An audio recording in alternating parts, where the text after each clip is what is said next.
So hello everybody, welcome to my new video.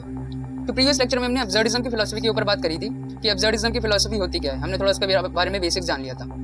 तो आज की जो लेक्चर में हम बात करने वाले हैं, अल्बर्ट कामुस ने अपना एक एस्से लिखा था जिसका नाम था द मिथ्स ऑफ सिसिफस। उसके बारे में हम आज डिस्कशन करेंगे। उसकी समरी मैं आपके पास लेके आया हूँ और जितने भी लेसन मैं आपको बताता रहूँगा और वीडियो इंटरेस्टिंग होने वाली है, एंड तक जरूर देखिएगा। तो मैं आपको थोड़ा इंट्रोडक्शन दे दूँ।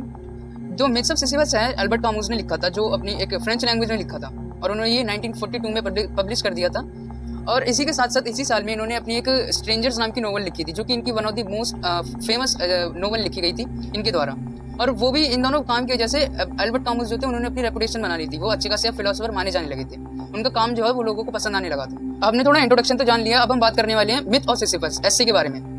तो अब जो अपने कामुस थे उन्होंने अलग अलग फिलोसोफर जैसे कि सोरेन किरकेगार्ड हो गए, आर्थर शोपेनहावर हो गए, फ्रेडरिक नीचे हो गए, इन सबके बातों से इन्फ्लुएंस तो होकर इन्होंने यही तो आर्ग्यू कर लिया कि लाइफ का कोई मीनिंग नहीं होता, लाइफ इनहेरिट मीनिंग के साथ नहीं आती।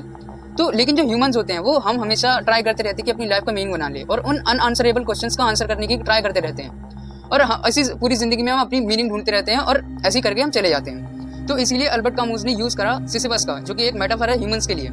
तो अब मैं थोड़ा स्टोरी बता दूं सिसिफस की। तो सिसिफस एक ग्रीक लेजेंड का एक कैरेक्टर है, जिसको क्या काम दिया गया था, ग्रीक गॉड ने काम दिया था कि उसे एक बोल्डर यानी कि एक बड़ा सा पत्थर होता है, उसे एक चट्टान के ऊपर ले जाना है। पर वो चट्टान के ऊपर रुकता नहीं था, उसे कभी वो टॉप के ऊपर नहीं पहुंच पाया। वो बार बार पत्थर जो है गिरने लगता था। अब सिसिफस उसे फिर नीचे से ऊपर ले जाता था, फिर वो बार बार गिर जाता था। तो अब सिसिफस का एक आइडेंटिटी बन गई थी कि वो पत्थर को ऊपर ले जाता रहता है। तो अब अल्बर्ट कामुस ने कहा कि इंडिविजुअल का जो सबसे पहला स्टेप होना चाहिए वो होना चाहिए लाइफ की एब्सर्डिटी को समझना, कि लाइफ एब्सर्ड है वो मान लेना। उसके बाद तो तुम जितनी तुम्हें गोल्स अचीव करने हैं वो कर लोगे, पर सबसे पहले समझना कि लाइफ एब्सर्ड है। जैसे कि सिसिफस ने करा, सिसिफस ने अपनी जो बोल्डर को ले जाने की जो आइडेंटिटी थी उसे उसने सफरिंग नहीं बनाया, उसने अपनी खुद की आइडेंटिटी बना ली। जैसे कि अब उसकी आइडेंटिटी बन चुकी थी, वो पत्थर को हमेशा ऊपर ले जाता रहे। ऐसे ही ह्यूमंस को अपनी सफरिंग्स में ही अपना मीनिंग ढूंढना चाहिए। सॉरी, अपने अल्बर्ट कामुस ने ये बोला।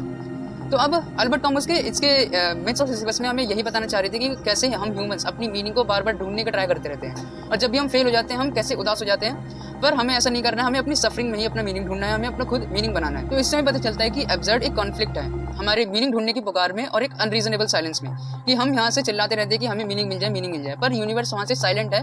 उसका कोई रीजन नहीं है, पर वो साइलेंट है, उसे कोई मतलब नहीं है कि हम कितना भी चिल्लाते रहें।